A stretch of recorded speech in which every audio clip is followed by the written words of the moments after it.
Welcome all to this exclusive Fireside chat with Dr. Mandir, Chief Human Capital and Sustainability Officer with Shree Ramkrishna Exports, one of the world's largest diamond crafting and export conglomerates.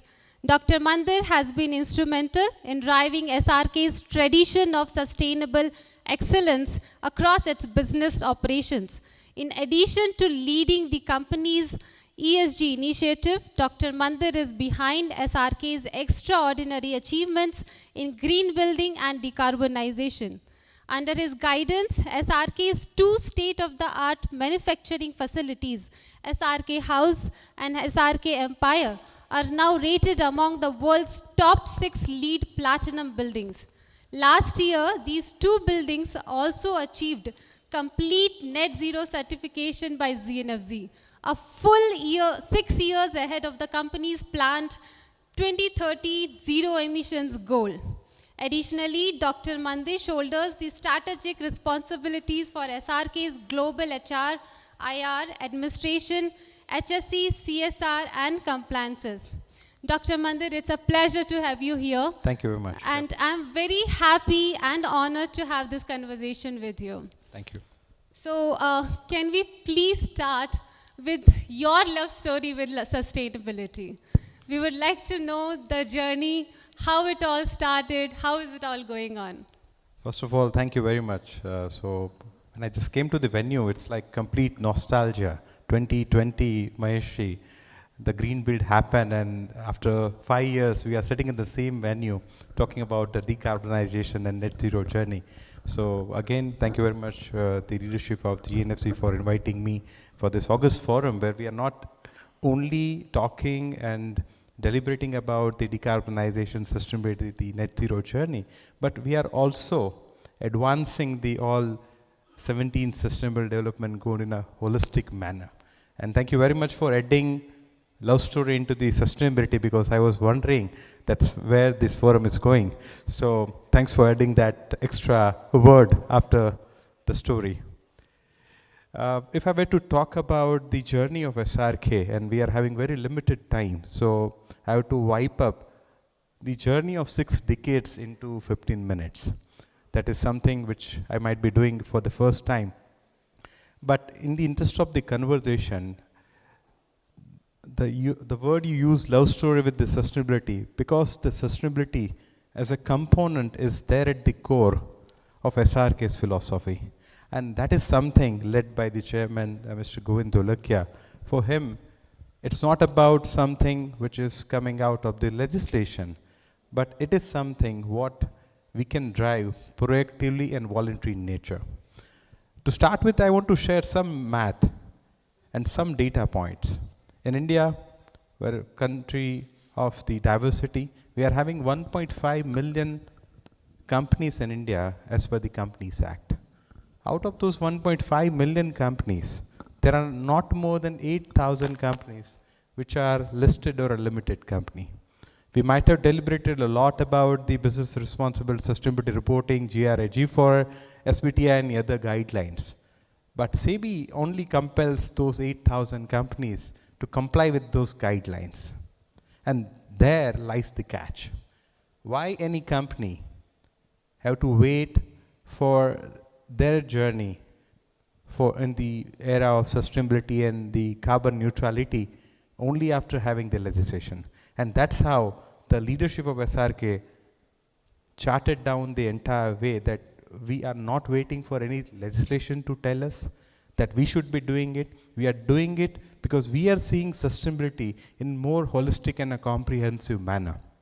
We are saying it's not only about the net zero part and the carbon neutrality part, but it started along with the intervention into the education, into the health, into the disaster management, rainwater harvesting, and other aspects of it. So that is something where we are charting down the way, not only for the gems and jewelry sector, by showing them that this practices even could take place and could be observed by the companies, but also making it more sector agnostic. And I think that is something where we are showing the path to the leaders who actually want to contribute in this era rather than waiting for legislation to tell them.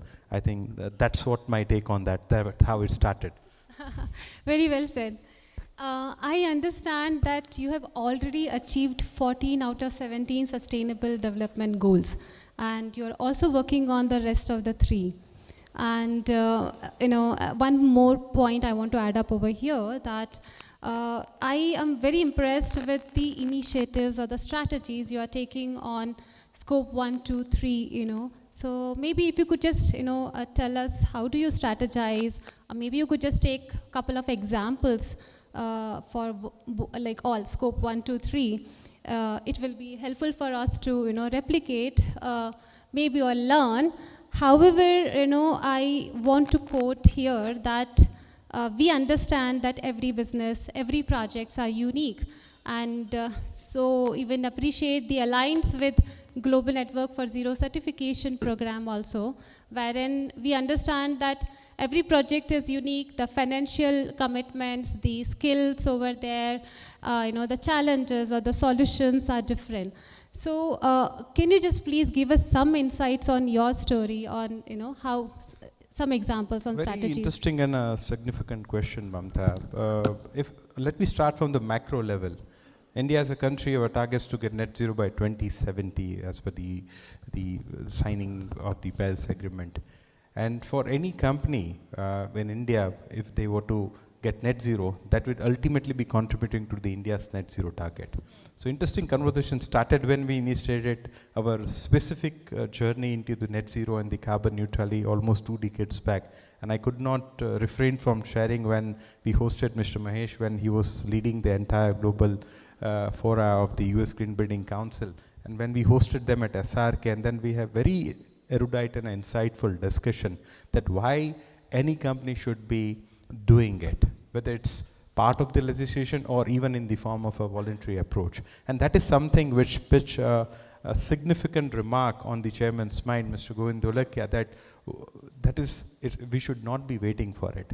So that it started, and then when we established or took the journey into the green building certification, and that's again from it started because we wanted to start from the manufacturing first, and then we ultimately become LEED Platinum, and the other facility in 2018 also become LEED Platinum. But that was not the stop, it was just a comma for us. The actual, we wanted to be there in the top, and you'll glad to appreciate the fact that both manufacturing facilities as of now are charting down the top 5 green buildings of the world as per the green building criteria, and the data is available online, one can see that. But again, as I mentioned, that was again a second comma rather than a full stop. And then we exchanged the ideas with Mr. Mahesh that how we should be advanced into the journey of the net zero. And then he suggested, and the beautiful aspect about the net zero certification being provided by the global net zero, that certification itself is agile yet robust. So it's sector agnostic. It's not like that it is very sector specific, that it's not being applicable to the respective sector. But when I'm saying agile, is like giving liberty to the organization that you can adopt any given point of system, any given point of framework, but ultimately the greenhouse gas GHG protocols is completely being framed out in that entire certification process, that we are not deviating and charting out into some unknown territories. So the fundamentals of the certification is quite robust yet agile, that you can implement the best practices of your own sector, and at the same time you are also meeting the requirement of the GHG protocols. So that agility, I don't think any certification, any standard in this world is giving that liberty to the companies, and that is something very unique, which is making the entire process really simplified. And then that is something where the organizations are getting more and more motivation to do the things, because the moment we talk about the jargon, scope 1, scope 2, scope 3, we keep on getting into the complexities of those technical jargons and the technical definitions and all. And that is where the leadership of the organization generally tied to just not really getting into that zone. So that is a very unique aspect about this certification where the simplicity is the beauty of this certification. True, true. I believe, in accelerating the journey towards net zero, there are majorly 4 components. One is awareness, second is skill development, third is technology advancements, and fourth is financing. I would like to know your take on financing or decarbonization and your journey, your case of finance. Do you really believe sustainability makes business case? Or, what is your ROIs on this? Have you seen some tangible benefits around that? So, as I touched upon the aspect in the earlier conversation, but when we are talking about ROI, we really need to dwell down what we consider as a ROI factor. What exactly you are looking at when you want to attain the ROI component. At SRK, we talk more about the quadruple bottom line. When we talk about provenance, we talk about our product, we talk about our planet, and about our people. So these 4P are the core fundamentals into any aspect or intervention in this area. So when we started, as I mentioned, we started the journey with the green building certification, but that was not the end. And then we attained a net zero certification on scope 1 and 2, both in emission and energy, as both our manufacturing facilities are now the net zero facilities. But the beauty about that process was we wanted to do it in an actual manner. I have no hard feelings for the carbon offsetting with the certification and all, but even if you talk about the most worthiest certifications, that only is valid for 2 years. Like I'm talking about only worthy certification. So rather than getting into that zone, we wanted to do the entire thing in-house, and that was a quite extraordinary pitch we wanted to put. So we put the offsite 6 megawatt of solar plant to offset the energy and the carbon emission which is being produced from the entire manufacturing.